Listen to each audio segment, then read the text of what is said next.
Now we will discuss the structure of DNA given by Watson and Crick. The Watson and Crick given the DNA is a double helical structure, double stranded structure, and two double stranded. Two means the double stranded structure is there given by Watson and Crick, and each strand consists of a chain of nucleotide.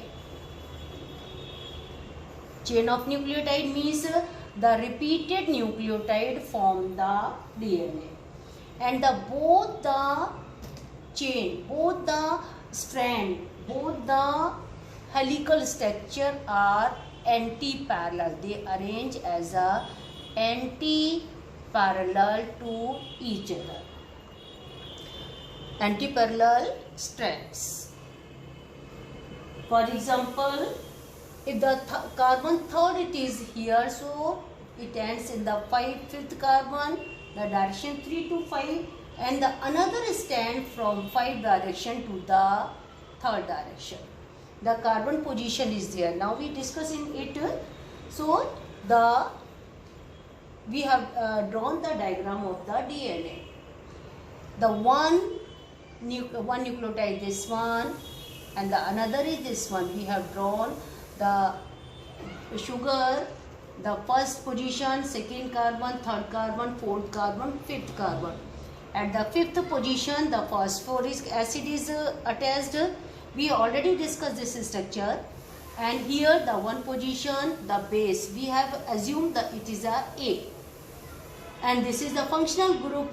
The another sugar, the another one base is C, and here the phosphate. The base attached by the glycosidic bond, and the phosphoric acid attached by the phosphodiester bond. And the two nucleotide attached by, we have discussed the phosphodiester bond. So this is the P and the phosphoric acid, and this one the hydroxyline or the functional group. So one sugar and the another sugar. The C, this is the one nucleotide, and this one the another nucleotide. And the another strand is anti-parallel. So we draw this one. The first carbon, two carbon, third carbon, fourth carbon, fifth carbon, phosphoric acid. The one carbon base is there. The fifth carbon phosphoric acid, one carbon base is there. We know A bonded with the T, and the C with the G, C and G triple bond, A and T double bond. So now we know it is a double stranded DNA, means it is made up of two stranded structure, and they are anti-parallel, one 5 to 3 direction, and the another one 3 to 5 carbon position. The diameter means here the A and T, and here the C and G, the lumen, the base, the space, the diameter is same. So between here and here the diameter is between the two nucleotide is 20 angstrom. Diameter is 20 angstrom. And the purine, we know the purine attached with the thymine, purine attached with the pyrimidine. The one turn, this is the, when we draw this diagram, this is the deeper groove, and this is the shallow groove. So shallow groove and the deeper groove. When it is a helical structure, that one turn means when it comes like this, the one turn contain the 10 base pair. So 10 base pair in one turn.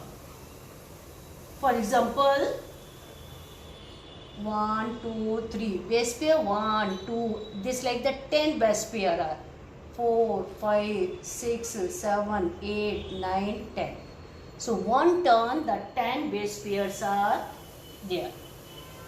And the distance between the two consecutive base pair.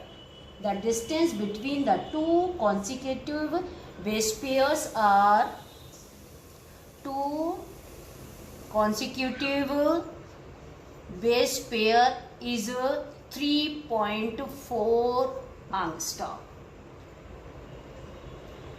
Two consecutive base pair, the distance is 3.4 angstrom. And the one turn is 34 angstrom. The distance between the one turn from the here to here. The distance in one turn 34 angstrom. So understood that 10 base pair is there. In one consecutive the 3.4 angstrom, the 10 base pair 3.4 into 10 is equal to 34 angstrom. Now the helix is helical. If we see the helical structure from upside, either it is clockwise or anti-clockwise. So structure of DNA is like this. Now we discuss the more structure and the type of DNA. So this is the structure of one nucleotide.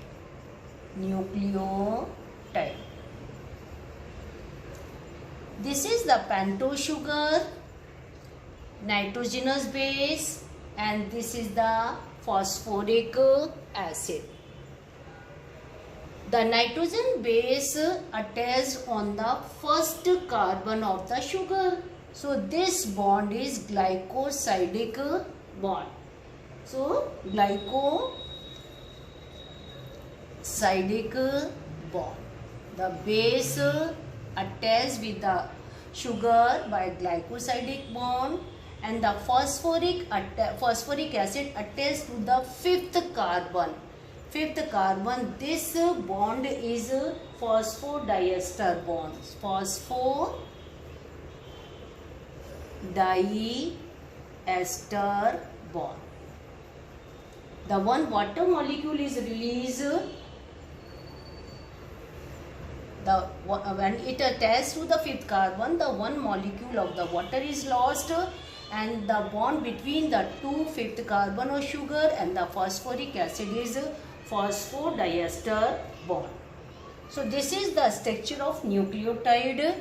The another structure is nucleoside.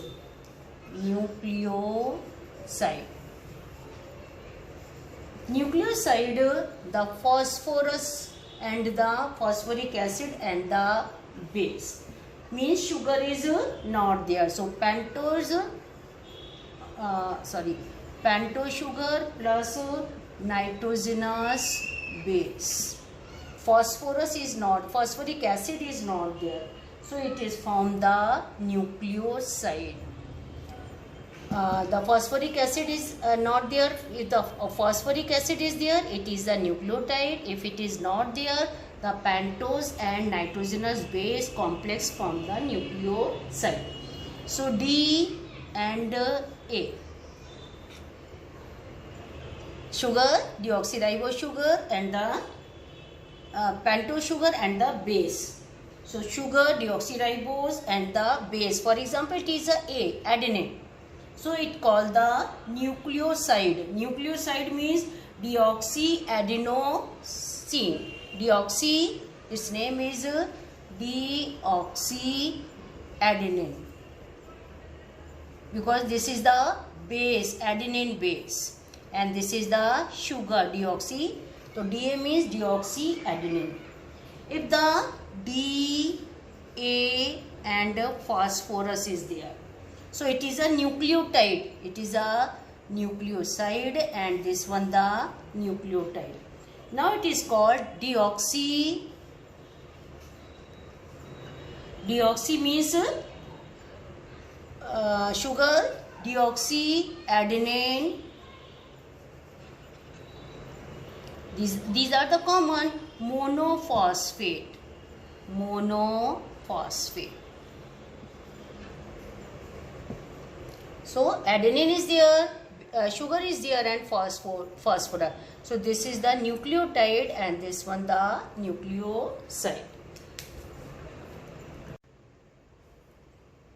Now the next topic, the structure and type of DNA. So there is a rule for the arrangement of the purine and pyrimidine bases. So the base pair rule, the first one we discussed, the base pair rule. We already discussed the purine pair with the pyrimidine. Means the purines are A and G and the pyrimidine are C and T. The A and T bonded with double hydrogen bond and the C and G arranged with the 3 hydrogen bond. And I have drawn the 2 anti-parallel stranded. They are complementary to each other. For example, we have discussed one in the 5-3 direction and the another strand is 3-5 direction. If A, the complementary is T, then T and A, C and G, C and G and C and G. So according to the Charger rule, if we observe in this, the A and T are equal. A and T, the A are 2, then the T are also 2. So A and T, A attached with the T, so the number of A is equal to the T.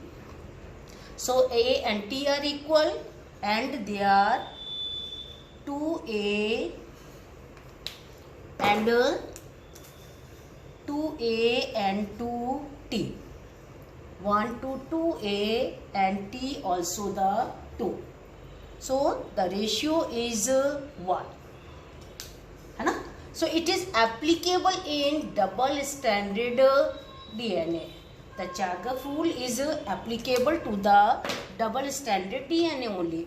So the double-stranded is there, the A are 2 and the T are 2 and the ratio will be equal 1. And the same with the CG. The C 1, 2, 3 and the G are also the 3. The ratio also the 1. 3 upon 3 is equal to 1. It means the purines are equal to the pyrimidine. For example, sometimes the question has come, if the double-stranded DNA, in the double-stranded DNA, the amount of A is 20%. The amount of A is 20%. Find out the percentage of other nitrogenous bases. We know the A with the T, A are equal to the T and the C are equal to the G. If the A is 20%, then the T is also the 20%. So out of 100, these are the 40%. The remaining 60% are C and G. They are also the equal. So each of these are 30%. 20% A, 20% T, 30% C and the 30% G are there. So this is the base pair rule and the Chargaff rule that is applicable only for the double-stranded DNA. And these are the two stranded, they are complementary to each other. Now the type of DNA we will discuss.